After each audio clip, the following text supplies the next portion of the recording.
Hey, if you are searching for which brand you want to have for the next 5 years, or which brand has the best colors, best specs, what is important, all the other stuff, I'm gonna show you a video. It's like 2 minutes that is gonna resonate. It did with me. It showed me like what is the real purpose of having a camera actually. Is it the specs, or is it what you're gonna make with those specs, let's say. So let's watch it.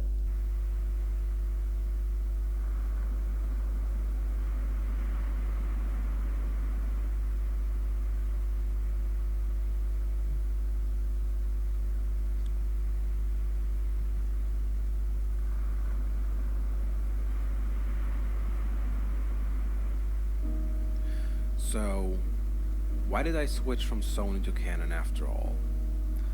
I was thinking about that move for quite a while now, and the reason is my first professional camera was a Canon, and I missed Canon ever since.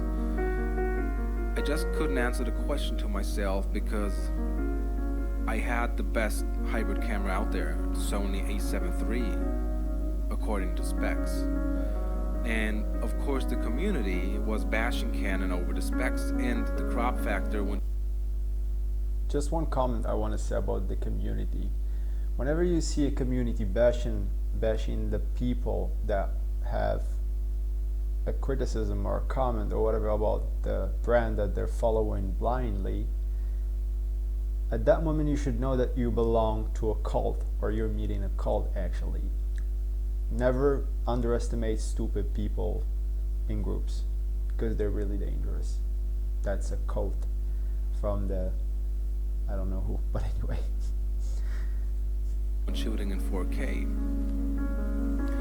But I realized something for myself as an artist, not as a creator, because to be honest, and I might be cheesy, but I consider myself more an artist than a creator. And as an artist, it's not important what you want to create. The important thing is what you want to express. What feeling you want to create when people look at your work. The vibe it transforms. And my inner demand to switch just got bigger and bigger with every project I shot on Sony. I never liked Sony colors. The HD is just ugly and spongy.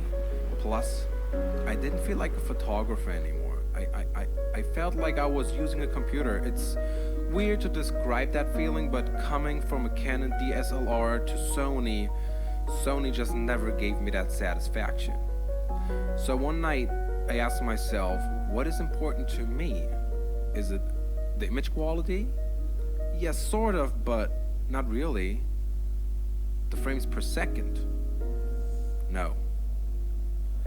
Innovations like IAF? Not at all.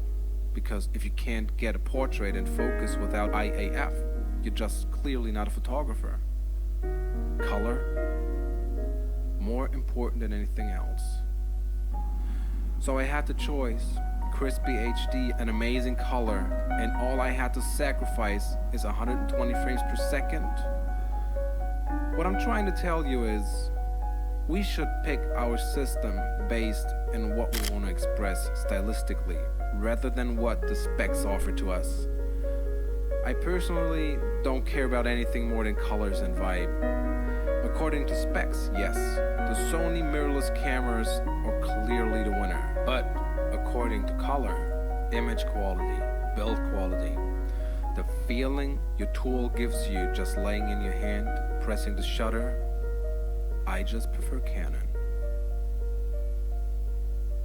So why did I switch to Canon? Because I fucking wanted to.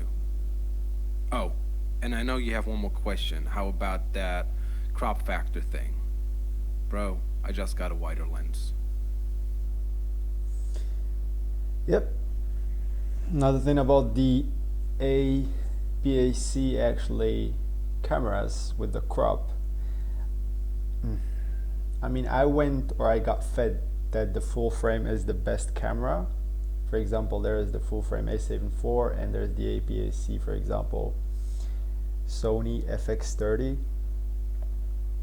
but as he just told you, it's not about the specs. For him, it's about the color, but for me, actually, not about that or that, but it's about actually what you have as a person. Do you have creativity? Do you have what it takes actually to create those shots? I mean, even with a phone, you could create a theme of shots that you could gather together and still have a good sequence of a story.